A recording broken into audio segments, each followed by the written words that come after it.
Now we come to the one who would become the best of the Achaeans, Achilles.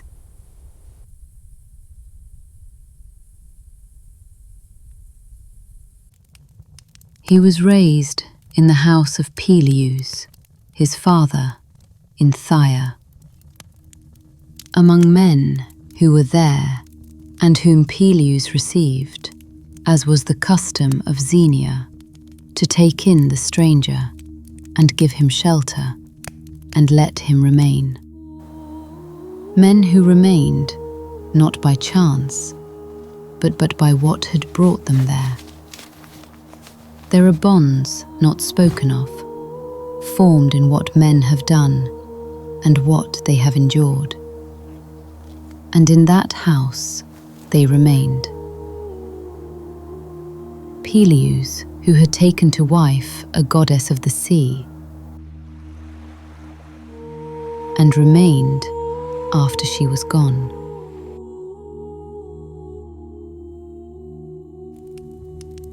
Peleus, son of Aeacus, lord of Phthia, and father of Achilles.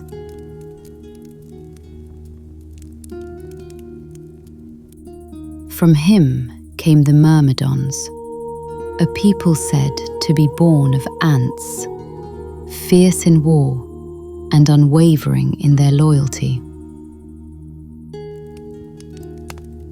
They followed Peleus and would follow his son.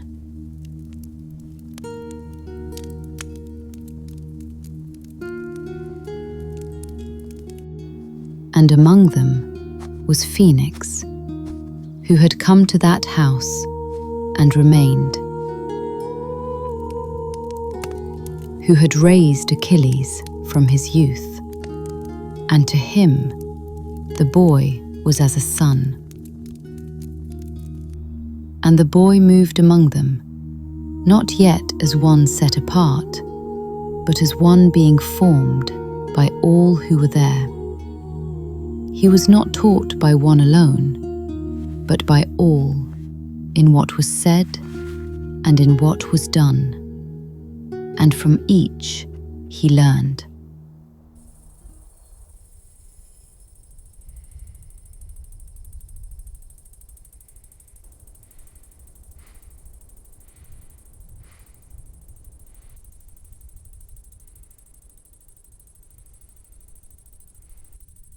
And often he would pass through the doorway of that house, from the light outside into the shadow within, where the men of that house remained.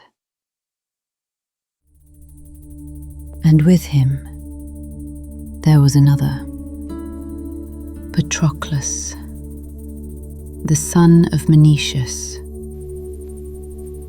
brought from his own land, still a boy, fled after blood had been shed, though not by his will, taken in and reared in the same halls, raised with Achilles in the house of Peleus. Not born to that house, yet dear to him beyond all others. They grew together under one roof, taught by the same hands, hardened by the same years.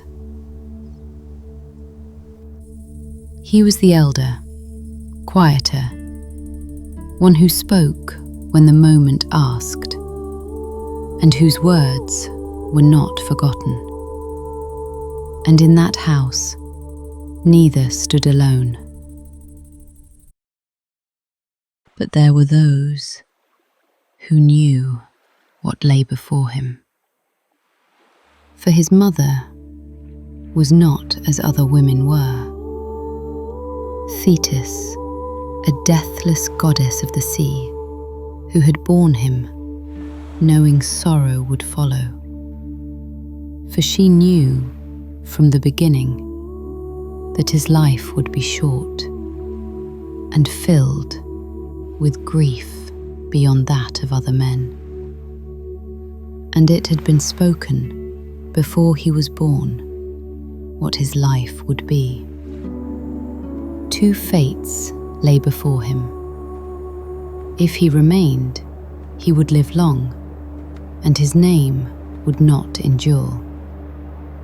If he went to war, his name would endure, but his life would be short. And so, from the beginning, his life was set between time and glory. And so she came for him and took him from that house and hid him away to delay his fate. And so what could not be kept was set aside.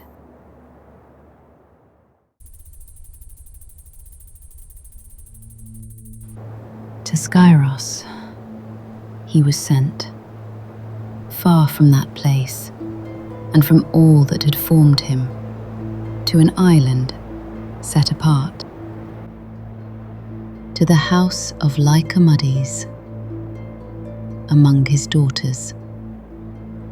There he lived, set apart from war, hidden in the company of women, set apart from what he would become.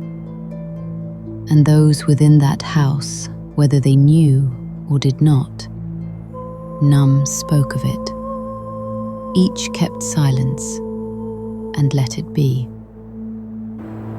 And in that place he remained unseen until the war found him. But beyond that place, the war at Troy had begun, and it drew men from every land to it. And among those who came was Odysseus of Ithaca, one whose mind moved ahead of other men. And with him was another, Diomedes, a man of war. He came not for rumour, but for Achilles. For what was hidden did not stay hidden before him. He came before the house as a trader with goods to display. From within the house, women gathered about him, and he set out before them things meant to please. But among them were placed things not meant for them, and among them, unseen, he stood, held back in the shadow of that place, watching. And there, set among the rest, arms, a sword, and a spear, set among the rest.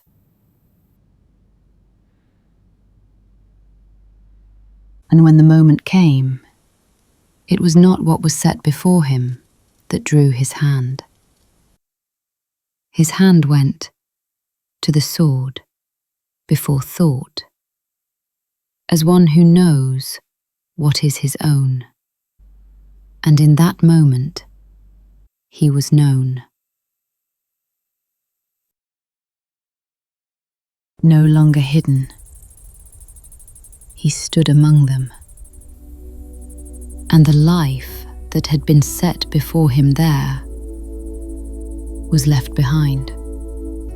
And so he went with them toward war.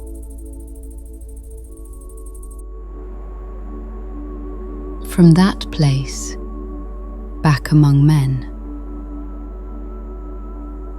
And before he went, his father placed in his hand the spear and held it there for a moment.